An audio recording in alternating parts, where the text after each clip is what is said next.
Welcome to this detailed and carefully structured analysis.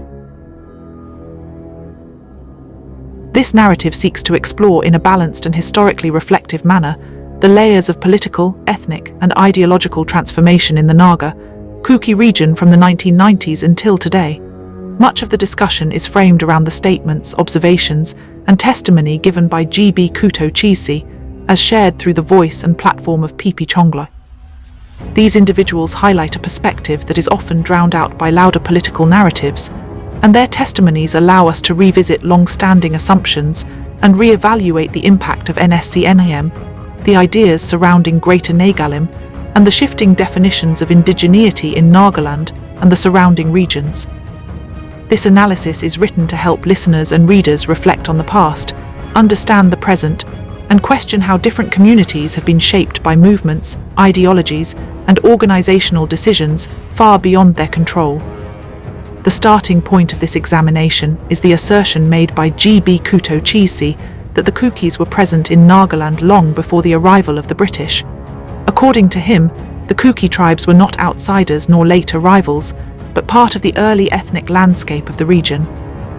This includes well-known Kuki clans and also smaller tribes such as the Amol, the Chiru, and the Kom, who today often find themselves sandwiched between narratives that attempt to define them in ways that do not fully represent their history or cultural identity. The recognition of the Kukis as indigenous to Nagaland, as stated by GB Khuto Chishi, is crucial because it determines how the region understands belonging, territoriality, and political rights. Before the rise of NSCN-IM in the early 1990s, these tribes lived with a generally stable sense of their place within the diverse social fabric of the region.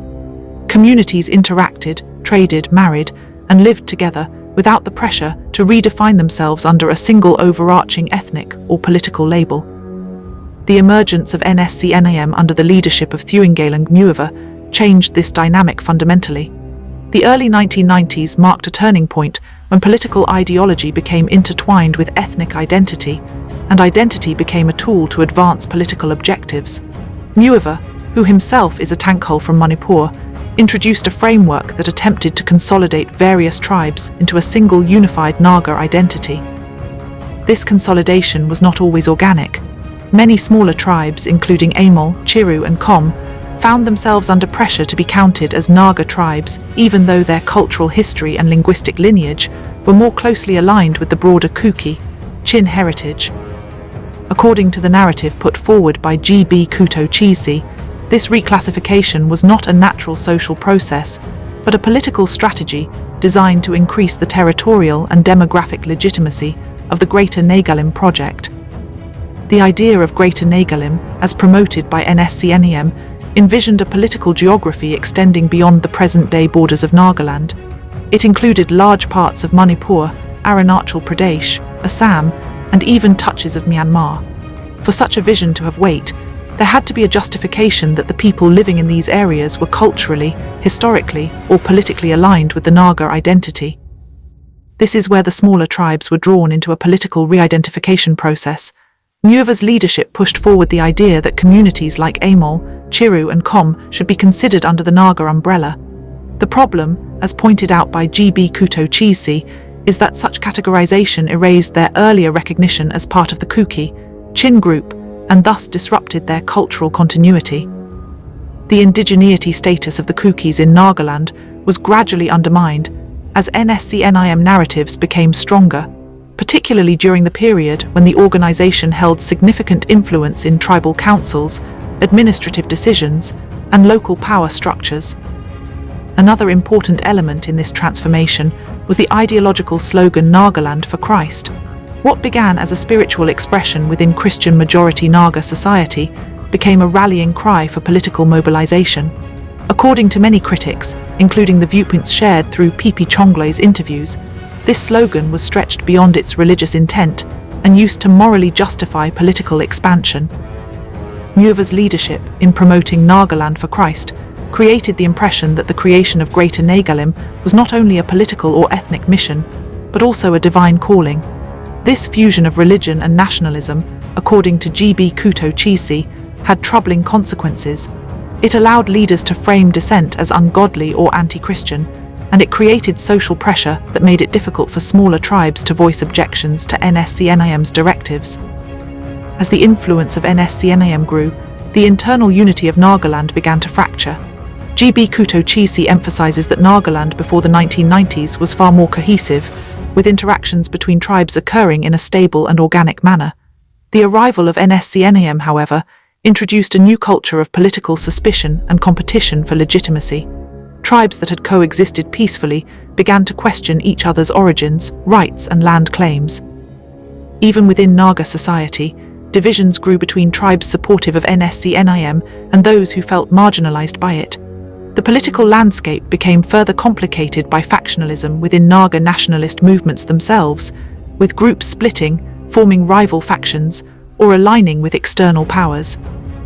Within this environment, the Tangkhul leadership of NSCN-IM came under scrutiny for positioning themselves as ultimate arbiters of Naga destiny, despite being from Manipur, not Nagaland. According to the analysis put forward by GB Khuto Chishi, this contributed to a sense of internal imbalance. Many Nagas in Nagaland questioned why a major armed and political movement claiming to fight for Naga rights was driven by leaders whose primary roots were outside Nagaland. This tension created a deeper rift that is still visible in the political culture of the region. The demand for Nagalim, instead of strengthening Naga unity, began to erode it because it required redefining regional identities, challenging historic land boundaries, and pushing certain groups into classifications they did not choose.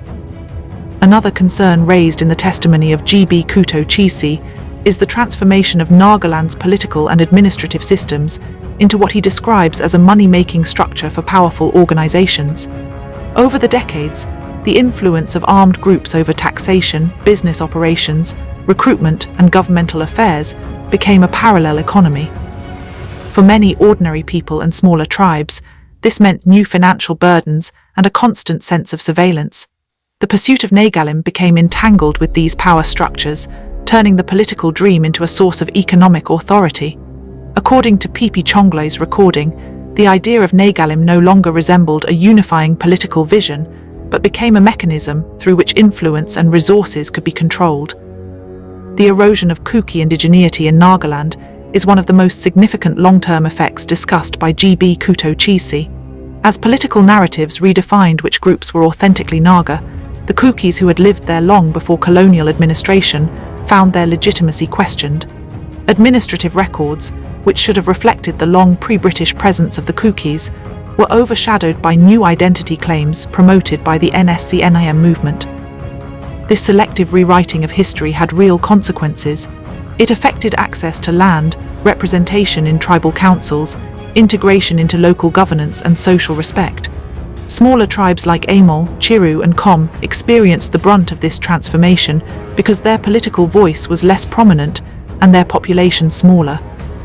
In many ways, these communities were caught between two powerful narratives, one that sought to absorb them into the Naga identity and another that recognized them as part of the Kuki, Chin heritage.